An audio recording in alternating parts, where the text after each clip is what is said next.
Let's play. All right, welcome, ladies and gentlemen, back for the second episode of Sunday Night Gaming. I am your host, Gabe Walerysiak, and with me yet again, I have Jesse Waidler. How are you doing, sir? Dude, I am doing awesome today. I'm excited to get into some of these topics with you. Oh, this is going to be a great day, and this was already a great day. But before we get into the awesome news from today, I just want to take it back to last week. Just get the clear the air a little bit out of I just want to get IGN out of the window. I just want to stop talking about them. So we're going to talk about this real quick. Long story short, for those of you who don't know, IGN had a bracket, 64 game bracket to consider what is the best video game of all time. 64 games, one-on-one matchups, all the way down to the final two. Last week we discussed and analyzed God of War 2018 versus Grand Theft Auto 5 in the final two. That would be fan voted, or that has been fan voted, and which one we thought would win. And this week, I was pretty surprised to see that God of War beat GTA 5 and has been fan voted through the IGN website as the best video game of all time. Jesse, initial reactions. This is it right here. This is my initial reaction. I mean, it won by like 100,000 votes. We both said that whoever beat Breath of the Wild was going to win, right? Mm-hmm. Technically, we were right because God of War beats GTA, the game that beat Breath of the Wild. So technically, on a technicality, I think we're right. But I think it's an excellent game. I think it's a wonderful telling of a long story there. Best game, not a chance in hell. I'm sorry, man. No. Yeah, we had a long discussion about this last week, and it was just it's tough. It's hard to put a label on the best video game of all time. I actually watched, PlayStation, if you didn't know, has a YouTube documentary, a full feature-length, 2-hour documentary, specifically on the development process of God of War, and then the reception afterwards and stuff like that. I think it's called Raising Kratos, and it's a really well-made documentary. You get to go inside the developers, their rooms and just the Santa Monica studios, and see how God of War was made from the ground up. So that definitely gave me a little bit more respect and more love for the game. So I can appreciate that the fans voted that game to be the best of all time, because of how big, grandiose, and ambitious it is. But like I said, there's thousands, hundreds of thousands of games out there, and to have that be the one, while it's a very solid choice, it's just, I think the people, you mentioned this last week, I think a lot of the voters were slacking on the games that released before they were born, before 2000. So yeah, before 2015. You could say that too. But yeah, this was it was interesting. So don't want to spend too much time on it. Basically, all I need to know, God of War won IGN's bracket. If IGN decides to hold another bracket like this, we can bring this into discussion, or maybe we'll make a bracket of our own on this show one day. But as of right now, this is the best video game of all time, according to the millions of fans that are subscribed to IGN and anyone who else voted. God of War 2018, that's what it is. And, let's move on to some happier news. At least very happy for me and a lot of other game players around the world. So we're going to talk about Super Smash Bros. Ultimate is it the last time? Jesse, does this really have to be the last time we're talking about Super Smash Bros. Ultimate? Please tell me no. No. We can keep it going. We'll keep it going. We can keep it going, right? Yeah. So Smash Ultimate just had its final presentation. Its director, Masahiro Sakurai, was teasing all over Twitter. It was saying, hey, come through and watch my presentation in a few days. Even if you don't play video games, this will be a fun one for y'all to come through and watch. And that meant that something big was going to happen. And I don't know if you watched it live, Jesse, but I watched it live with my roommate. We were on the phone together, and man, the trailer itself was beautiful. It was everything I could have asked for in a CGI, just a brilliant, breakdown and a summary of the overall achievements and the ambition that Sakurai and his entire development team went to make Super Smash Bros. Ultimate. And I'm going to summarize the trailer for you guys just like this. Take us through it. you got the so in March 2018, Smash Brothers Ultimate was revealed when the Smash logo was burnt ablaze into a fireball, pretty much a gigantic fireball that you saw was lit from the Inkling's eye. That's how we knew Inkling was a confirmed character for Smash Brothers. And they went right back to that shot in the beginning of this trailer, and then all of a sudden we find all the characters are standing beyond this fireball, and they are figurines. They're just static. They are figures, and we are like, what's going on? They're in this dark void. The Smash Ball is there, and then all of a sudden the Smash Ball dissipates, and there's one single ember flame that falls down to the ground. And then Mario wakes up. He's no longer a figure, he's a sentient being, like the god that Mario is. Steps off his stone and then walks towards the flame. And then Mario's like, what is in the flame? I am immortal, so I'm going to put my hand through it and see what it is. And then he ends up grabbing an item inside the blade, and we have no idea what it is. He swings the item back and throws it like a boomerang. He throws this fiery object that is hidden inside the flame. It starts twirling, and then it slows down. And at this point of view, I'm seeing this looks like it's like a long stick of some sort. It looks like a sword, and then I just see the shape. I just see the faint shape through the fire, and I'm like, there's no way. There is no way. And then they cut to the 3 silver circles that make that very iconic cartoon character logo, and probably Monopoly at this point, media monopoly. And then that's when the internet goes ablaze, and the keyblade burns from the ashes and sets a light into the key door, and out comes Sora to become the final DLC character for Super Smash Bros. Ultimate, Sora. And it says Sora is finally here, and we got a full 45-minute breakdown of his character. And man, I don't know about you, Jesse, but this was like the hypest moment of the entire year for me, or something like that. It was just ridiculous. I've never played a Kingdom Hearts game in my life, but I've watched my roommate play through a lot of the Kingdom Hearts games, and I was blown away. I didn't think it would happen, and it did. They somehow pulled it off. And one more thing before I let you interject. A few hours after the presentation, I was thinking about it. I was still like, are we in this correct timeline right now? Like, is this really what's happening? And then I thought about it, and I know Sakurai mentioned this in his presentation, but he mentioned it so early after the reveal that I was still like in another dimension, both my roommate and I. So then I come back to it, and I'm like, wait a minute. The company that Sakurai owns is called Sora Limited. Therefore, Sora was the clear and obvious choice to be that last character. The last character in Sakurai's most beloved game is obviously going to be the one that is named after his beloved company that he owns, Sora Limited. There was really no other option, and the answer was right before our eyes, and it still swept us all, swept the rug right under us, and our jaws just fell on the floor. At least my jaw fell on the floor. Jesse, how did you react to my beautiful presentation and that beautiful presentation this morning? I don't know which beautiful presentation was better. Hats off to you, good sir. Hats off to you. First, I'm extremely excited. I remember when Kingdom Hearts 1 came out, I played the hell out of that. I recorded because I had a VHS player still at that point. The DVDs were around. I had that, but for home recording, I had VHS, right? So I had a VHS recording of the first time I beat Sephiroth in Kingdom Hearts on hard mode without taking damage, and I still have that VHS somewhere. I have it, and so like I've played Kingdom Hearts for years. I don't really like the new one as much. I didn't like 3, but I love Kingdom Hearts 1. So I was extremely excited to see Sora in the game, in the reveal. His moveset is awesome. I don't want to get into that because I'm sure you're going to talk about that a little bit, but I think there's symbology in that trailer, right?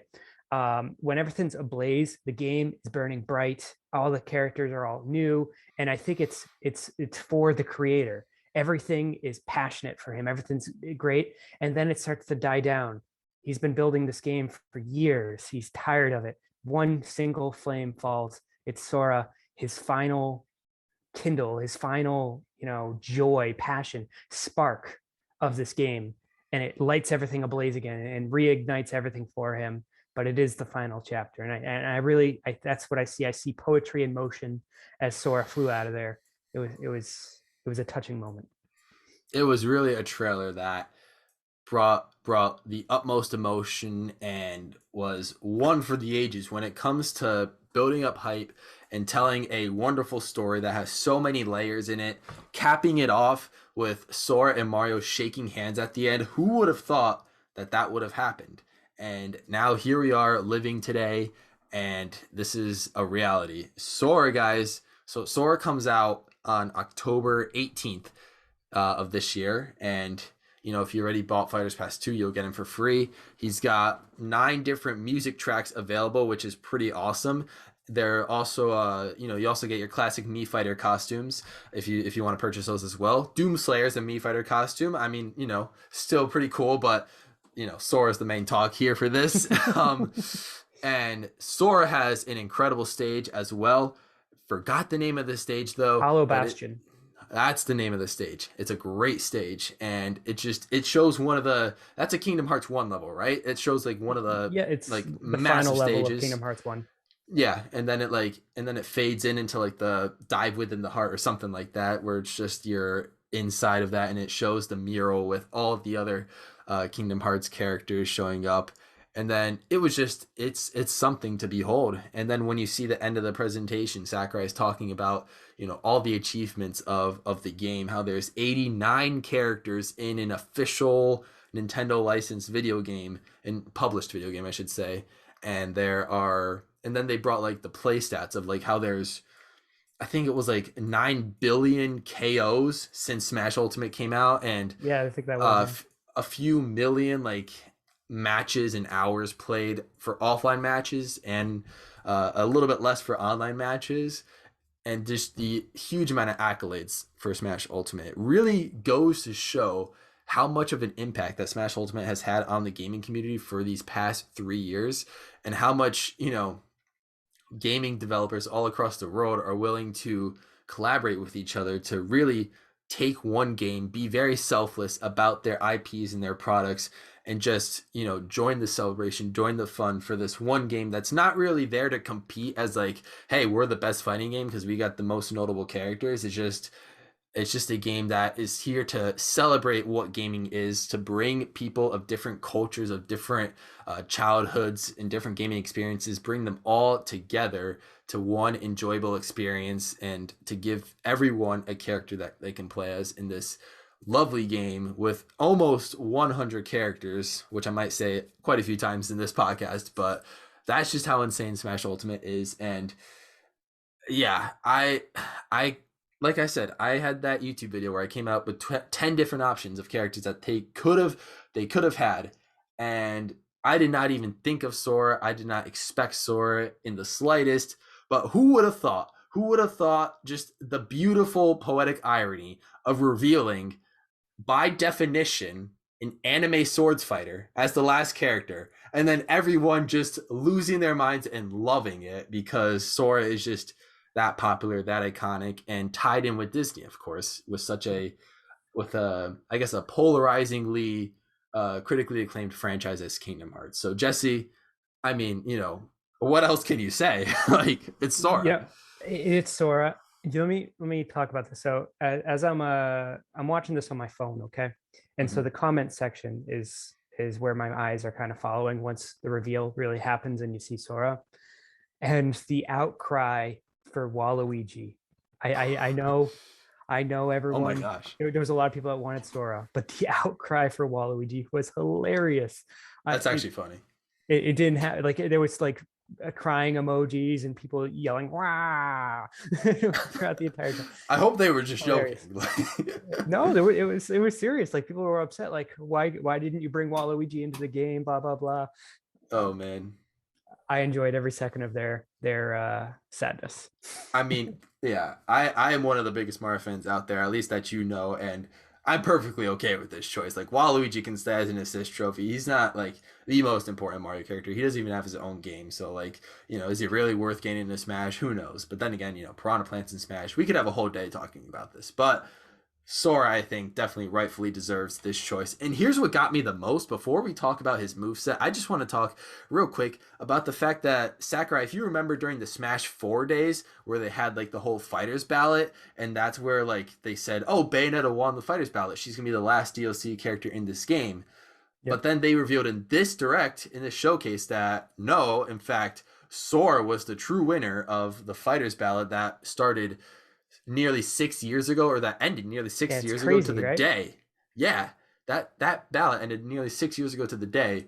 They realized that Sora won, but my prediction is that the rights to get Sora, the negotiation talks that they must have had with Disney, probably took so much time that they couldn't get working on Sora. So they were like, new plan, throw Bayonetta in as the last character for Smash 4 because she undoubtedly got a high enough votes for it to matter, and just save Sora until they can get the they can get the two thumbs up on developing him, which they did by late 2019, early 2020 when Sakurai said, "Oh, hey, we have all 6 characters for the next pass confirmed."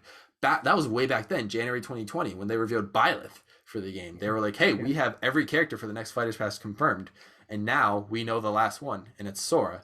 So You that's know, my theory. I think the contract talks were crazy, and the fact that Sword did win the Fighters Pass or the Fighters Ballot makes a lot of sense to me. What do you think? so if you look behind me, you're gonna Yes. notice there's a lot of Final Fantasy stuff, right? So last game, right? Yep. Cloud was a huge reveal right before Bayonetta, right? Right. You remember that? Hype. Yeah. Squaresoft produced Cloud. Okay, they're the creator of Cloud. Squaresoft. Squaresoft created Sora. The two top characters of that time, then before Bayonetta, then were Cloud and Sora, in my opinion, Mm-hmm. right? So imagine releasing Sora right after Cloud. I think it would have been not as impactful, right? So Right. Bayonetta comes in and she breaks the game, and that's history. And now, so we have our third Squaresoft original character in Smash Bros. I think that's the most out of any non-Nintendo franchise. Yeah. Uh, Yeah. so I'm not Uh, complaining. I'm I loving it. yeah. I'm not complaining either. I think all 3 of their choices are very solid choices. Yeah, Cloud and Sephiroth from Final Fantasy clearly makes the most sense, and then Sora from Kingdom Hearts just had to get their second, if not almost equally as popular franchise in Kingdom Hearts into Smash Brothers. So that's we could talk all day just on the pure hype and the beauty and just the emotion that Sora brought to this day, to this reveal, and to the Smash game in general. But in order to move on for time's sake, let's just real quick talk about Sora's moveset. Now I know you like the technicality of the characters, how they play, and Sure. how viable they are and stuff like that. I know you don't I don't think you have many of the DLC characters at the moment. So I guess first question is, one, will you be picking up Sora? And two, what do you think of his moveset if you've seen from the presentation? His specials, his final smash, his normal attacks, how floaty and weightless he is compared to other fighters. Talk about that for a second. What do you think? So, no, I haven't actually owned a single DLC character. I've been very competitive with all the nons. I've been kind of a purist. But now that Sora's in the game, now that Sephiroth's in the game, there's enough characters to say, all right, I'm getting all the DLC characters. So let's get that out of the way. So Hey, hey. what do I think about the character? All right, I think if you took Bayonetta, you took Pikachu, and then you combine them with Link, you get Sora.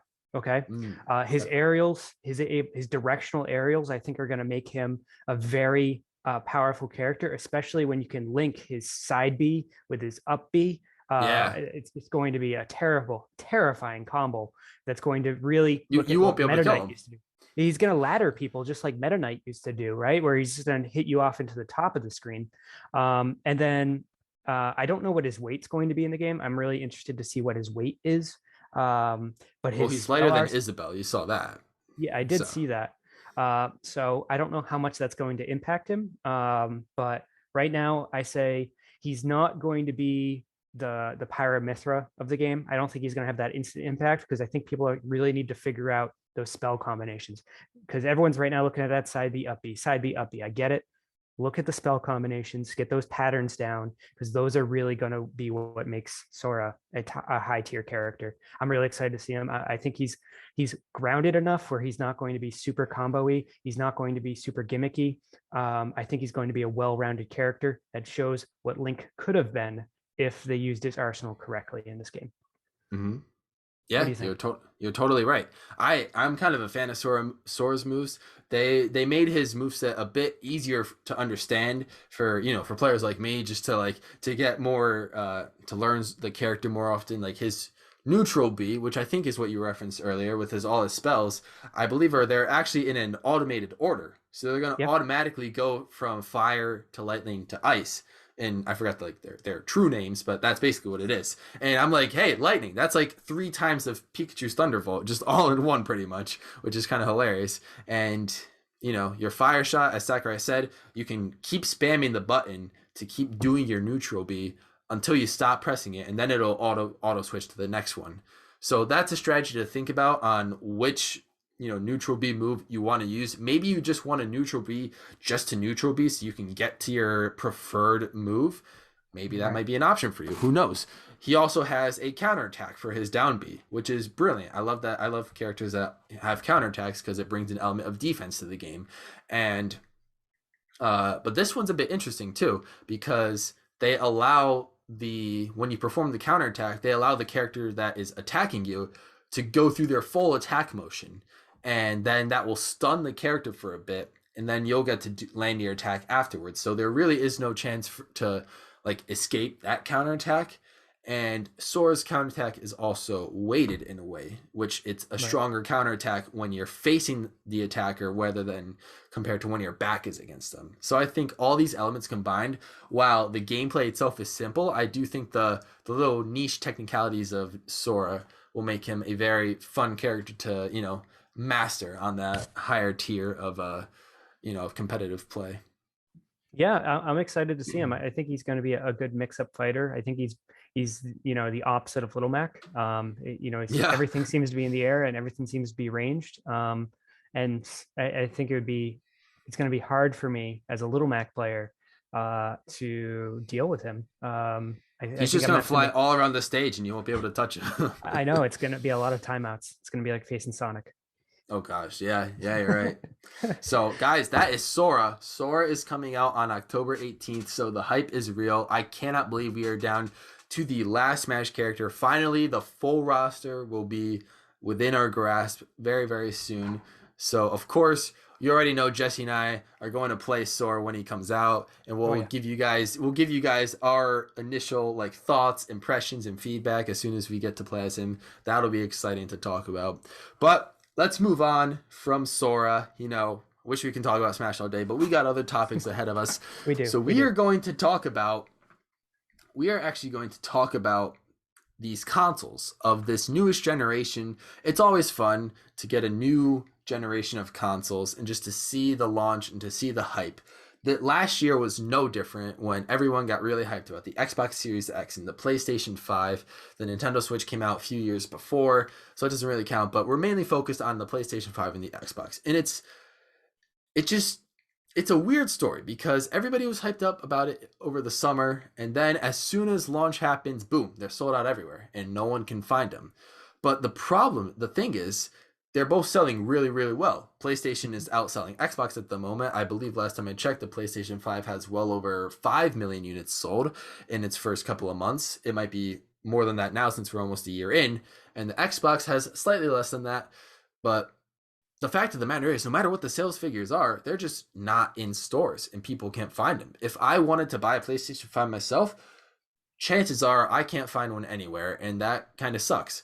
Because, people want to experience next-gen gaming. PlayStation and Xbox are spending millions of dollars on ads to try and get them, to get viewers to want to buy these consoles, to let people aware that, hey, we have new consoles out, the Series X, the Series S, and the PS5 and PS5 Digital Edition. But they're just not available. And you brought up some articles that mentioned that these consoles are still going to be in this limited production until 2022. Now, I know I'm talking like I'm ranting in a moment, but the thing is, these manufacturers, Xbox and PlayStation, they kind of don't really have a choice. They're having GPU shortages right now. So, the tech industry is kind of experiencing a shortage right now. COVID may have impacted that. Who really knows? But yeah, these consoles so far, they're not meeting the demand. And yeah, you can sort of blame the shortages, but it's just it's interesting because it's been going on for a little over a year now. So I'm interested to hear what you think, Jesse. Is there a way? I don't think this is considered a failed launch because both of these consoles are doing quite well. PlayStation more than Xbox. Their millions are sold. They're sold out everywhere, and their games are really well critically acclaimed as well. So what do you think? What do you think is going on here? Like, is there something deeper besides these shortages that's going on? Is that why that's keeping them from releasing them more into until 2022 when maybe the shortages won't be as impactful? Is there something, that we don't know about that's going on? Like, what's happening with these console launches and why can't the general consumer get their hands on them? So the shortage is a real thing, all right. It's not just something that they're utilizing to drive up the cost of the systems or drive up the demand of the systems by shortening supply artificially. The GPU is in danger, right? Computer chips are actually in danger right now because of what it takes to make them, the materials, the labor conditions to mine them. We're just outpacing our ability to produce them worldwide. Okay, and that's in vehicles. If you go to buy a car right now, you're encountering the same issue as we become more and more dependent upon computer chips. So it's a real problem, but it's driving up other artificial problems. If I can just make a comparison, because I always make historical comparisons. It's who I am. Okay, so let me take you back 40 years. 40 years. Here we go. Ready? 1983. It's called the video game crash. I'm sure you've heard of it, right? Mm-hmm. Video game crash, 1983 to 1985. The market for video games died overnight, it'd feel like, right? And it lasted for 2 years. It was the second generation console. And it was due to two things: market saturation and lack of interest. PCs were really starting to grow. PC gaming was really starting to take off. And it was a lot cooler than looking at these second generation consoles to look at a computer, right? No one wanted them. And so it really took years for the third generation to come out and recover everything. Thank you, Nintendo. Mm-hmm. Okay. We're in generation 9. We have, yes, their sales are good, but I think it's a smaller market now. I think the demand is decreased, but it looks like it's doing well because the supply is so low. I think if that supply matched the demand of prior years, I think we would be selling less consoles because the price is elevated. And there's just what's the appeal of the new system outside of graphics? I mean, are we ready for that next generation? When I read through those articles, the editors of those articles were driving home that point. Do we really need a ninth generation? And I think that means that the interest for these systems might be actually waning. And maybe that's due to the mobile device now, mobile device versus the PC of the 80s, right? And with the lack of a market for it because of the lack of supplies due to the GPUs, you might not say it's a failed launch for a generation, but I say it is one of the worst launches since the second generation's death back in the 80s. Right. And that's the thing, right? It's just you take a look at these consoles and like they're supposed to be like, these big huge like deals and like everyone is supposed to pay attention to them. These are supposed to be deliver game like insane realistic graphics that are just completely insane and that graphics that you can't even project on a PC to monitor. That's what these consoles are supposed to project. And Mm-hmm. who knows, maybe they are doing their job, maybe they're not, like maybe they're actually delivering on those promises, but the thing is you got to, let the people see what it's like and get the people a chance to purchase it, to play it, because if you're making people wait a year or almost 2 years for this console that they can't get their hands on, then they're not gonna be interested in it. This is a problem, I feel like, where these companies are almost too focused on their hardcore audience that they just don't even care about bringing in a sort of casual audience that's thinking, wow, this game looks so real that, maybe I want to try it out, and they'll drop the money on the console and get a game for it or something. So it's kind of an issue. I agree with you that there is an issue going on. I don't think I've seen a launch like this where the consoles have sold out and have stayed sold out for so long. No, I don't think But it's ever happened. yeah, you can correct me if I'm wrong, but I don't think it's any, like, especially with two consoles like this and both variations of both consoles where like you just can't find one. It's kind of strange. So it really brings up the question: were, like you said, were we ready for these consoles? Should we have gotten a ninth generation? My answer, yes, but not when they initially released. I think we could have waited at least a year, if not another year, because the Xbox Series X and the PS4 Pro were powerful enough for their time to deliver the type of games that are coming out. But what do you think? You know, I kind of like the generation moniker that the Switch is getting right now. It's 8.5. It's not quite a ninth gen system in terms of the hardware. It's definitely Right.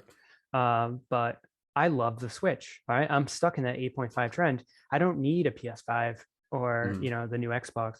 And the reason for that is maybe I'm not the right market because I don't really care about graphics as much, which the Switch really can't deliver. Mm. But I love the portability. I love the gaming aspect of it. I think if PlayStation and Xbox, the executives take a step back and stop this graphics race that they're in right now and focus more on the content and the deliverables of the systems, we could easily have ridden out Generation 8 for another 4 years. Games still look beautiful. If you played Resident Evil 4, the remake of it, it's absolutely or not absolutely not Resident Evil 4, Resident Evil 2's remake. It's absolutely Mm-hmm. stunning. I love it. It's beautiful. It's a wonderful game. Scary as all hell. Mm-hmm. That's a Gen 8 game, and it's phenomenal. It doesn't have to be Gen 9 yet. I'm not there yet. And so I love this 8.5. That's where I'll sit Right. for a few years. Yeah. So one last point I could bring up is just it almost makes you wonder whether the labeling these consoles as generation is kind of a small, factor that could be making these companies want to always deliver like more than they need to go super far over the edge and so over ambitious that they fall backwards when it comes to execution, and they just can't get that console out to enough people that want them, when instead they could just either keep making improvements to their current consoles and still providing these quality experiences that people won't complain about, or at least a majority of the market won't complain about, and just wait until maybe the supply is enough for these GPUs to get back to a standard, commission rate where these companies can, make enough of these consoles to where they can generate, have an accurate depiction of what the demand may be for these next generation consoles. And then that would be the time to release a next gen console. Yes, establish the hype and get their, your marketing dollars in and all that sort of stuff, but keep riding the wave of your current generation. I think we're not in this like huge tech boom anymore where it's like, oh, we have 8-bit in the 80s, and then 5 years later, oh, we got 16-bit, and then like 5 years later after that, 64-bit. Ladies and gents, check this out. Yep. We're in an area where like the improvements on graphics, while noticeable to some people who really care about like ray tracing and the amount of triangles and polygons it takes to make something look, photorealistic, to get like a strand of hair to make it look visible to the human eye and have its own movements and stuff. That's really, really impressive, and I applaud everybody that's working on stuff like that.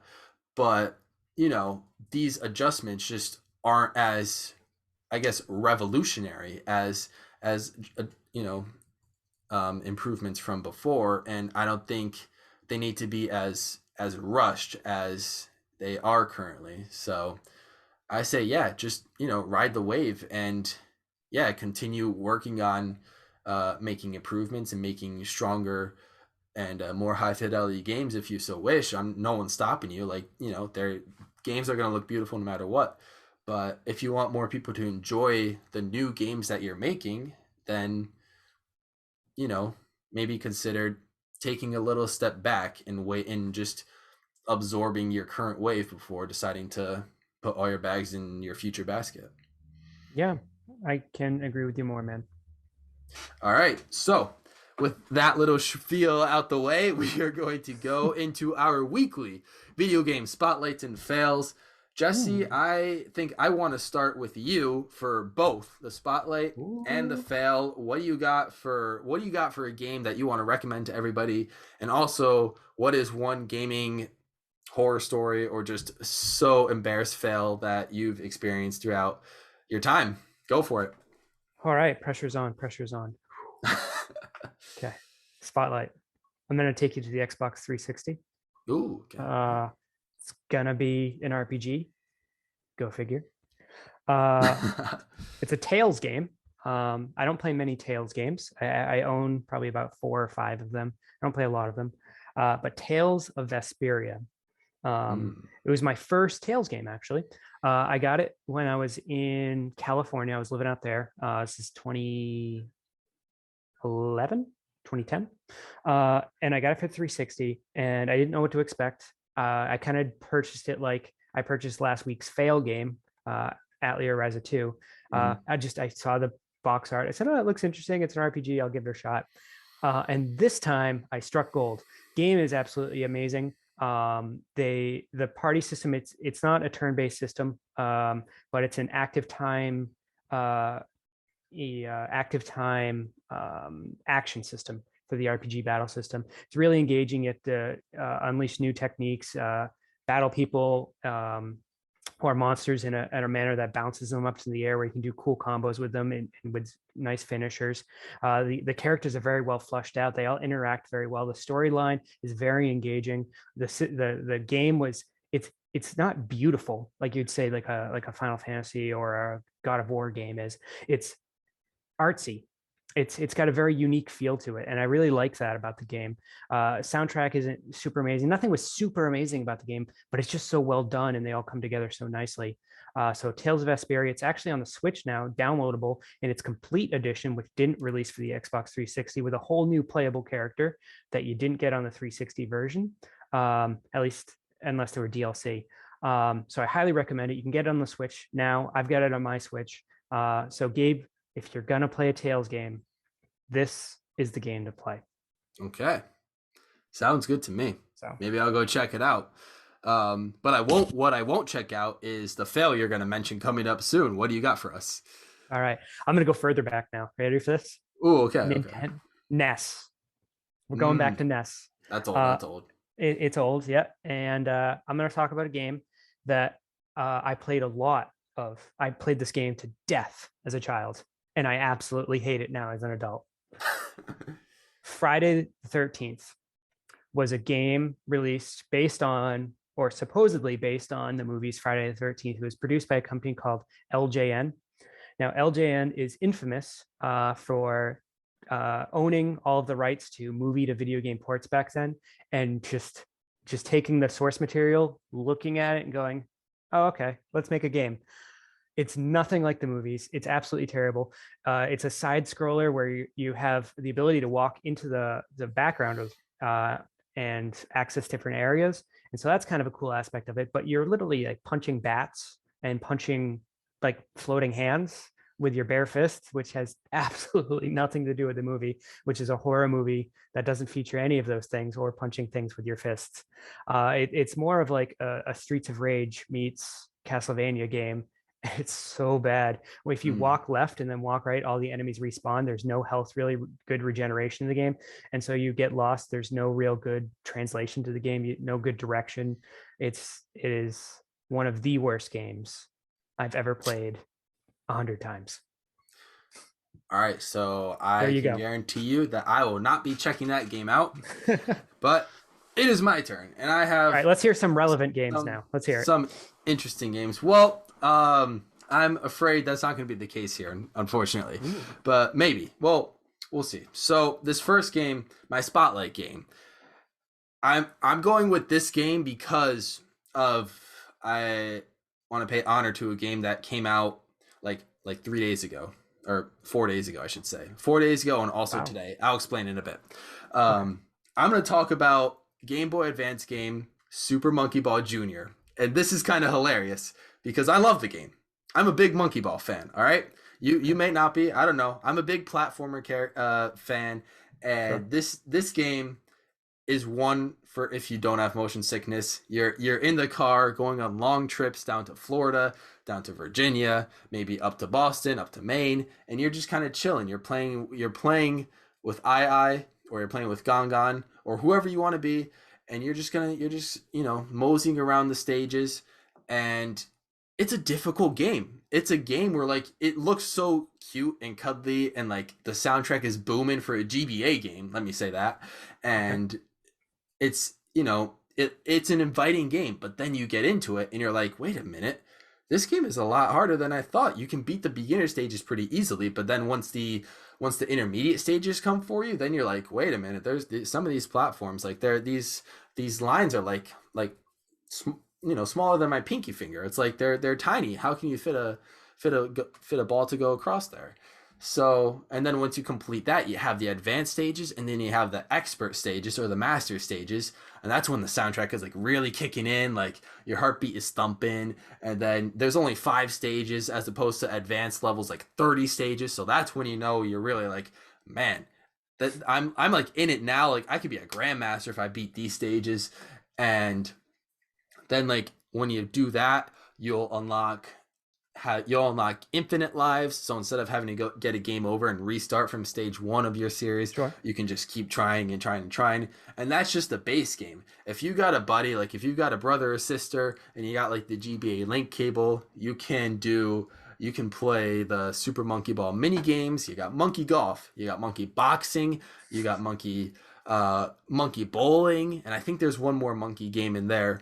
But yeah, all those mini games were really fun, and they sound ridiculous, but when you play them, it's just kind of like it's those addicting little micro games that like everybody's playing on their phone nowadays. But Super Monkey Ball and Sega perfected this, and the reason I'm bringing up this game now is because Monkey Ball Bananamania, a remaster of Monkey Balls 1, 2, and Deluxe, just came out this past.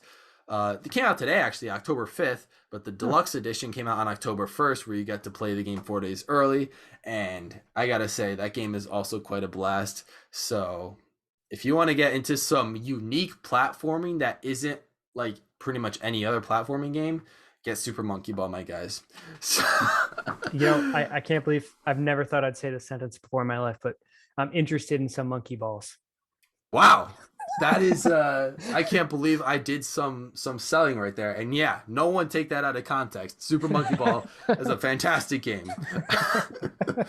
But for my fail, I'm gonna go with something that's kind of sad, but also like it just makes sense as soon as you'll hear it. This is a sports game, a 2K sports game that I bought on the Switch, WWE 2K18, because I played this game in college with my roommate. We played this on his Xbox One. Here we go. We're going to talk about graphics and power again. We're like, Okay. oh, this game is fantastic. And we're playing it and we're having fun. And we're going through all these matches. There's so many matches you can choose from. And then you can also create your own custom character, custom entrance music. And we had a blast creating ourselves in these, like, my creation modes, and then being able to play as your custom character against actual wrestlers. And it was an overall great time. So then when I saw a year later that the same game was on the Switch, the for like 85% off. I got the full like gold edition, which was like $100 at launch for like $20. That was ridiculous. I was like, yeah, that's a no Wow. brainer. I'm gonna get WWE 2K18 on the Switch. So I bought it, and as soon as I booted it up, I was like, what on earth did I just get myself into? I mean, okay, the graphics, I was able to get past the graphics. I love Nintendo to the Switch, so I can get past graphics. Like that doesn't, eliminate any fun for me. But what happened was the game was just it starts running horribly. I can't like, make any moves. I can't time my inputs correctly. And then the worst part was after spending about maybe 10 hours or so in the game, and then going to the my customization character Mhm. and creating a customized character for like 3 hours. Like I was invested in this, like in my own character, and then playing a couple matches with him in the story campaign. um the game just kind of like jumps out on me, and like, you know, it force quits, and then I lose all of my save data. So that was a very I was not very happy with that moment, and I don't think I I've don't played blame the you. game since. So basically, what I'm trying to say is, if you have a Switch and you're into sports games, you know, like maybe don't buy like an EA sports game or a 2K sports game, because I don't think they're meant for the Switch. And yeah, I don't think you'll have a great time with that. I didn't have a great time with my experiences. That was a gaming fail I've experienced. So there you go. Noted. I'm not a wrestling game fan. I've only played one wrestling game in my life. Right. I'll happily avoid that one. Yeah. Wrestling games are fun if you find the right ones, but that one was just oof. Don't get it on Switch, let me just say. But all right, moving on to topic 4. Now that we've got our spotlights and fails out of the way, we Sure. have a new segment for you guys, a new weekly segment. We are going to play a little game on the podcast. Ooh. And Jesse, you created the game yourself, so you want to explain the rules? Yeah, sure. So it's pretty simple. So we have characters. Okay, so Nintendo's got hundreds and hundreds of characters, and so what we're going to do is we're going to be playing a game where we each have picked 4 characters, and we're going to start one at a time, and we're going to have a series of hints. Okay, the more hints you get towards it without guessing it properly, the less points you get. So if you can, I'll say, all right, character 1. Okay, and I won't say anything, and I'm going to give you an opportunity to guess a character name. If you guess it right off the bat, I just pull, the rabbit out of the hat, you get 6 points. Boom, there you are. If you get that wrong, which we probably will, I'll give you your first hint, and I'll say what year the game that character originated from came out. Okay, and then from there you'll get another guess. Get it wrong, next category, you'll lose another point. Now it's talking, what type of character is it? Is it a protagonist? Is it a villain? Is it an NPC? Once again, if you get that right, now you're at 4 points. If not, on to the next one. Then third one is give a physical hint. Is it red, blue, green? Is it a dinosaur? I don't know, whatever the case may be. And then next hint, what series did the character originate from? And then your last hint, if you can't guess it at this point, we're going to give you an anagram, a mix up of the letters of the name. If you can't get that, no points. You're probably not a Nintendo fan. I'm calling you out, man. Calling you out. So Yep. 4 characters. The perfect score is 24 points. Yeah, that's if you can get all 4 characters without a single hit. Just mind reading. Just head to the casino at that point if you can get 24 points. But all right. Do you want to go first, Jesse? As the guest, am I guessing or am I providing? You asked it. I'll guess the character first. Okay. So all right. Here we go. So go ahead. I got my character. Can I scroll through the chart and see? Oh yeah, I forgot to mention that. So all of these characters are derived from a single website list, where it's almost like a wiki. Do you have the website in front of you, Gabe? Can you go ahead and read off that address so people might have a chance to? Yes, I do. This is the nintendo.fandom.com/wiki/Nintendo characters. So just nice. Link in the description. Exactly. I will link that in the description for you guys. But yeah, okay. So can I go through the list, Jesse, or no? Is that not allowed? Yeah, sure. You can go through the list. It's not going to help you. At least just for the first one.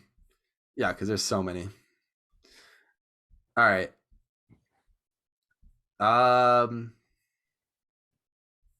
Did you pick Yoshi? No, I did not. Okay. Did not pick Yoshi. All right. So all right. First hint. Okay. Here you go. Mm-hmm. The debut year for this character, 1998. Ooh. 98. Let's see.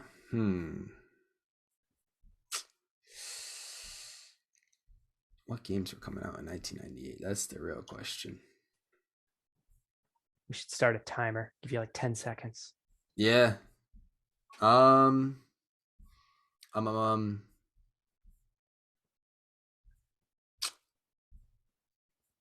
Is it?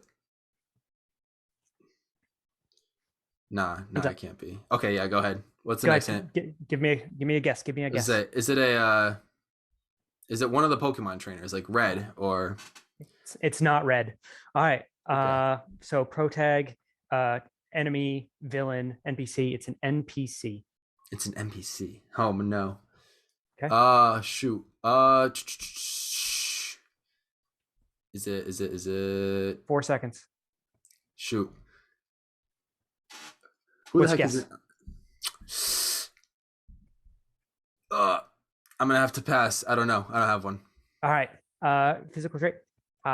This is a giveaway, man. It's a horse.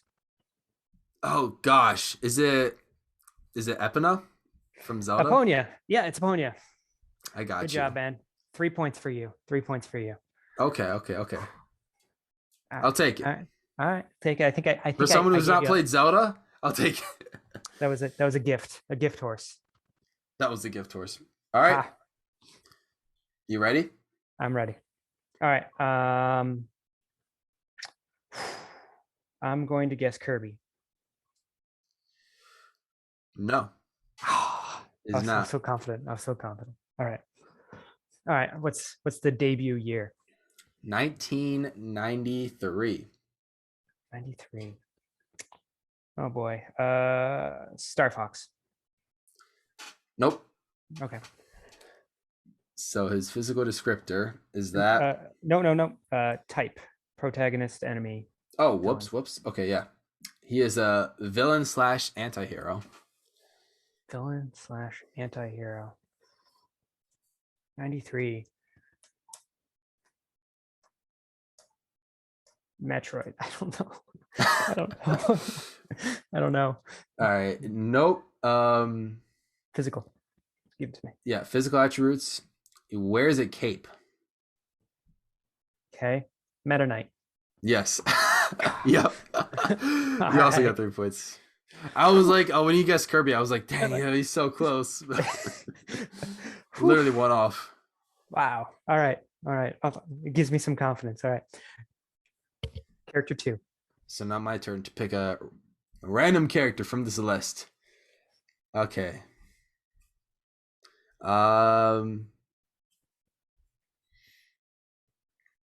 Did you pick King K. Rool? No. Darn. Nope. I was confident in that one. You were pretty confident. The debut year, 1994. 1994. Is it Diddy Kong? Holy shit. Yes, it is. Yes. Donkey Kong Country 1 or 2. I don't know, but 1. Dang, I had the series though. I had the series. Yeah, dude. Wow. Somehow I knew. What is that? That's 5 points? Yeah, that's 5 points, man. Holy crap. I'll take it. All right. I can come back from this. All right, you got this. All right, who you got? All right, take a guess. Let's see. The last one was that. I'm gonna go with PD Piranha. Nope. Okay. What's the year, man? What's the year? Oh, yeah, that's right. The year is 1986. 6. So you're looking at Super Mario Brothers. Is it Luigi? Nope. Okay. It's a protagonist. I'm sticking with my Mario thing, so I'm gonna say Peach. Nope, it's not. This one, we'll probably give it away. This character has wings. I should know this. I'm not. It's not helping me though. Oh no. Kid Icarus. Yeah, you're right. Or Pit. Yeah. I was gonna say that was the name of the game title for the next one. I was like, the name of the game, Kid Icarus. Who would it be? Yeah, it's Pit. It's Pit. All right. Yeah, 3 points for you. Whoa. All right, 3 points. All right, so it's 6-8. All right, man. All right, time to take a wild swing. Read my mind. Yep, I got you. You picked.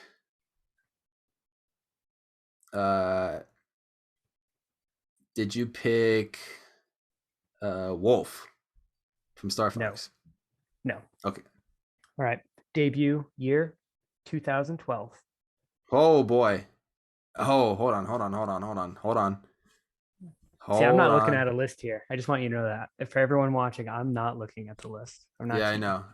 Wow, you're calling me a cheater. Okay, fine. I won't look at the list either. I see how it is. I see you scrolling. I know. Clicking on things like, Hold oh, on, was hold on, that hold on. 2012? Was that 2012? Okay. 2012. What came out in 2012? Time's up, man. What do you got? I have to pass. I don't know. Okay. It's an NPC. NPC. Oh man.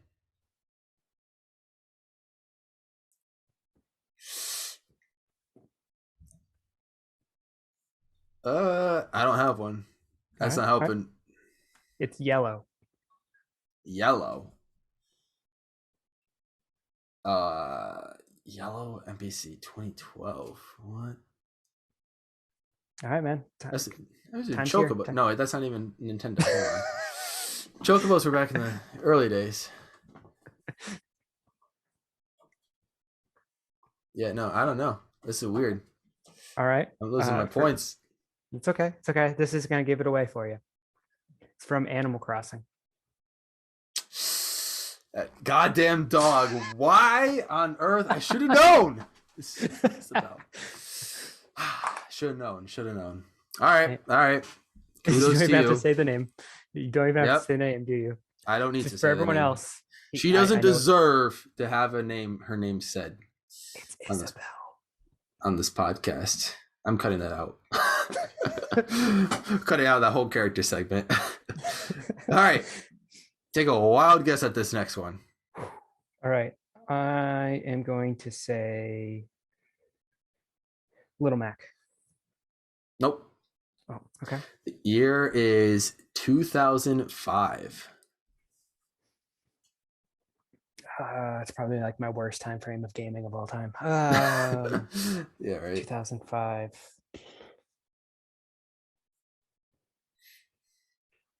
Wolf. Is that the right time frame? Nope. Okay. Is a protagonist. Protagonist from 2005.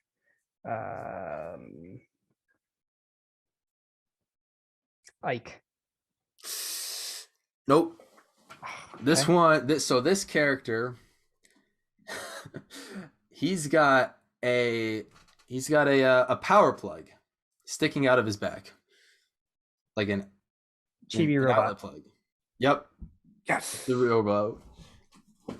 Chibi Robo. So you get 3 points. I think that gives you a point on me. No, dude. You're winning by I think 1 right now. Yeah, or a point closer to me, I should say. Yeah. All right. So this is your last choice, right? Last choice. All right, man. You got to connect me if you want to keep this win. Yep. A wild. I am going to go with Waluigi. Nope. Okay. All right. 1996. Oh man, 1996. I feel like so many characters came out in 96. It was a good year. It was a good year. Is it? It's not. Is it Sheik? Was she revealed in 96? As like it is not Sheik. It is not Sheik. It's an NPC. Oh man, I'm never good with these. NPC.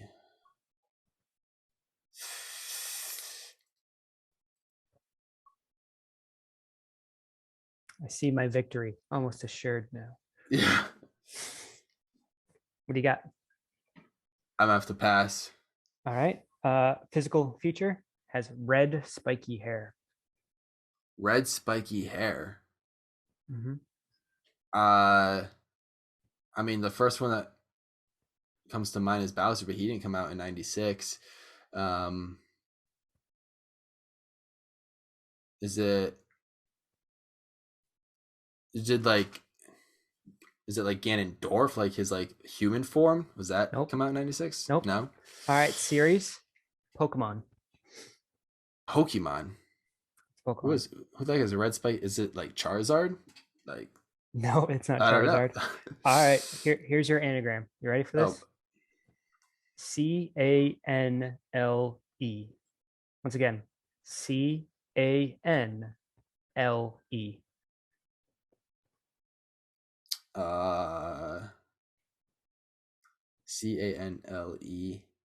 I mean, that spells clean. That's probably not it. That's funny. It does spell clean.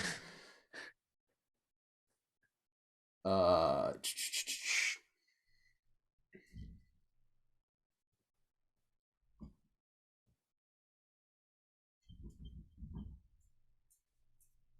Time's up. What do you got?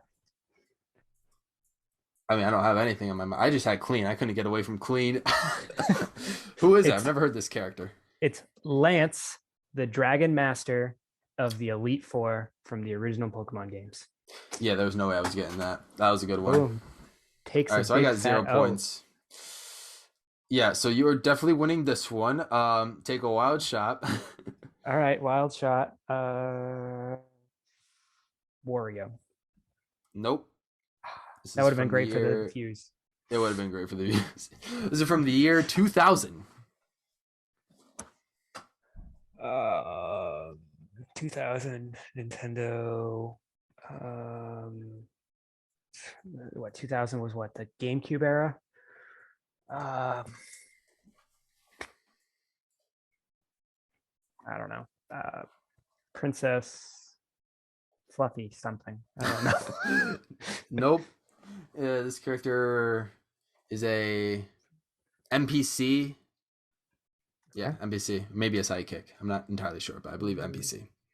2000 NPC sidekick.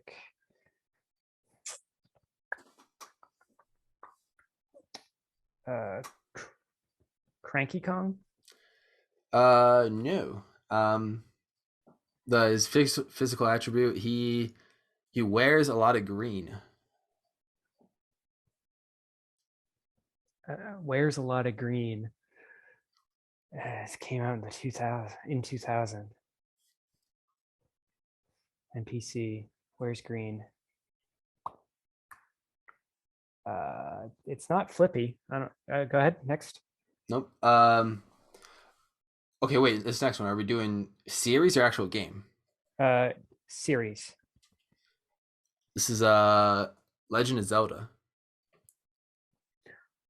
Oh, it's the little guy with the balloons from Legend of Zelda. He's kind of annoying. I don't know his name at all. Do you want me to give you the mix-up letter? Give me the anagram. Yeah, give me the anagram. I'll make a name. All right. GELNIT. GELNIT. I got to make a name out of that. GEL. GEL. What was it? GEL. NIT. NIT. Teglino. Close, but no. It's Tingle. Tingle. Hey. Oh, I mean, no. you knew the character from the Zelda one, from the game reveal. But unlike me, I had no idea who Lance is. But dude, how did I pull that off? I thought you would have gotten Tingle. Oh, You disappointed all the Zelda. I disappointed all Pokemon fans. I can't say anything. So, but everyone watching at home, we're fake Nintendo fans. Oh, hey, man, you win by a point for the first game. Let us know down below if you like it or if you'd like to see a different game. Yeah, was this a good concept? If you don't like it, we can scratch it. If you like it, we've got a lot more characters where they come from. So let us know. Let us know. And yeah, we're running short on time here, but I figured for the very, very last topic, there's always games coming out. So we're going to talk about, each of us will pick a game to talk about that, just to briefly talk about, why we're excited for it and what to look forward to for this game. So just an upcoming game showcase, we'll call it. What do you got, Jesse? What game do you have coming up on your radar? So I got props here. Here's the first prop. Ding. That is Chocobo Tales. We've mentioned Chocobo earlier before. And then bing. Chocobo's Crystal Hunt. Okay. Nice. It's a board game. Oh, So it's so here's my topic. Here's my choice. Chocobo GP. Bet you didn't see that coming. ooh, So it's coming out 2022 for the Switch. It's not the first Chocobo game. There are over 10 Chocobo games. There was like 5 mobile games, a few canceled. There was like 20 in total, including this one. hmm. Chocobo series been around for a lot. It's also not the first Chocobo racing game. There was Chocobo Racing for the PlayStation back in 1999. And then there was a Chocobo Racing 3D recreation, I believe, came out for the DS era or the Advance era. I don't remember which. But this one's featuring over 20 playable characters. It's bringing back the lovable Chocobo with the roller skate rocket shoes. It's going to be a good time. It's my take on kart racing. I'm not a Mario Kart fan, not since the original one, because I'm terrible at the game. That's your Mario Kart expert right there. Yes, sir. But the Chocobo series is a fun take on the Final Fantasy universe. It doesn't take itself seriously, whether it was Chocobo Dungeon or whatever the case may be. You got to play it. I'm really excited for it. I think the Switch is the perfect system to bring it to because it doesn't need a lot of hardware. It just needs to be portable, have fun, and have connectivity to it. Chocobo GP is going to come to the Switch in 22, and it's going to be freaking awesome. I'm going to have fun. Yeah, we'll have That's to my see. spotlight.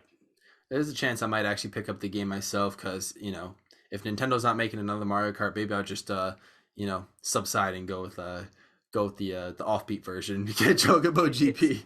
not a bad franchise to go with, man. I'm just saying. Looking behind me.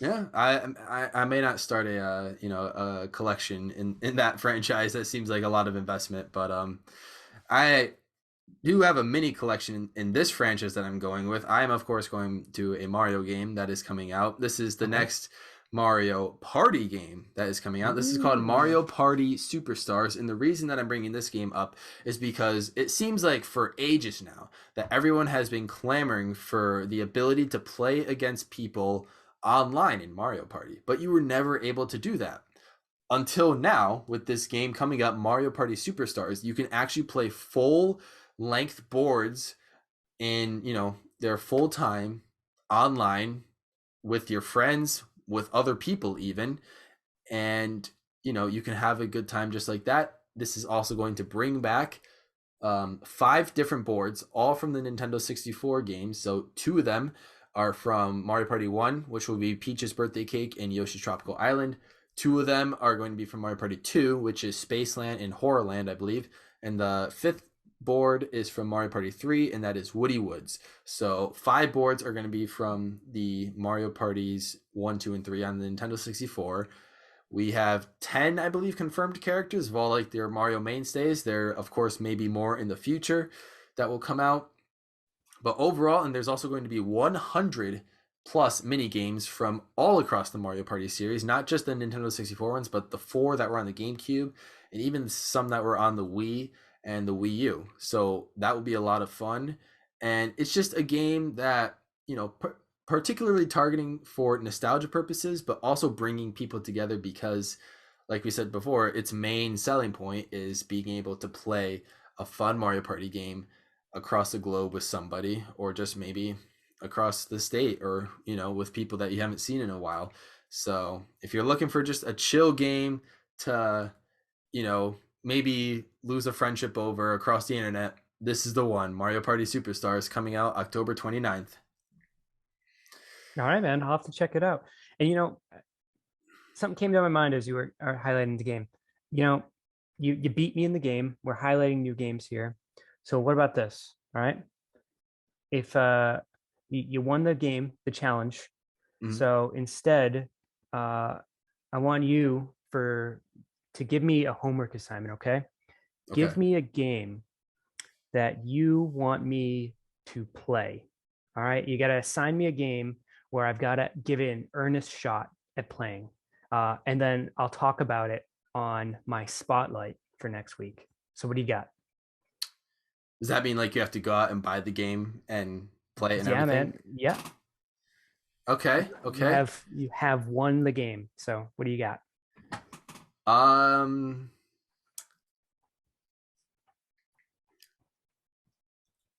you know, last week when I was talking about Ori, you mentioned you've played the game like a little bit, but I've only helped people get through jumps. So I think I want to see you give the first game, Ori and the Blind Forest, a deep fair shot. I think it's like $20, and it might be on sale for even less. So I want to, because you're huge into Metroidvanias and platformers. I think you're gonna really love the game. So I want to hear your like classic platformer opinion and take on a new modern game like Ori in the Blind Forest. All That's right, my man. choice. All right, man. You're the winner. You own the stream, so you got it. Hey, if you win next week, then I'll have to play a game that you recommend, and that will go over interestingly as well. So bring your A game for next week's game and see if we can go from there. But guys, we are well over time. That's going to do it for Sunday Night Gaming. We've had a lot of fun here. Of course, let's not forget Sora is confirmed for Smash Brothers now, and that is going to be an amazing time. Also, I forgot to mention that, they brought up in that broadcast that the Kingdom Hearts games are all going to come to the Switch like soon. There's no release date yet, but they are coming to the Switch. And I actually might want to go and pick them up and play them because those seem really fun. That's how hype it is. Like, I could talk about this more about how a Smash character makes you want to play the series that they originated from, but that's a whole nother discussion for maybe next week. And I just want to thank you guys so much for tuning in. Again, comment down below any games you might want us to play, what you thought of the game we played today, or just any feedback on the episode in general, what we can improve on going forward. But Jesse, you got any last things before I close it out? No, man. I just want to say that it's been awesome, and I look forward to I guess playing Ori. Wish me luck. You don't got to complete it. Just give it like a few hours and see how it goes. But all right. Peace out, y'all. We'll see you guys next week.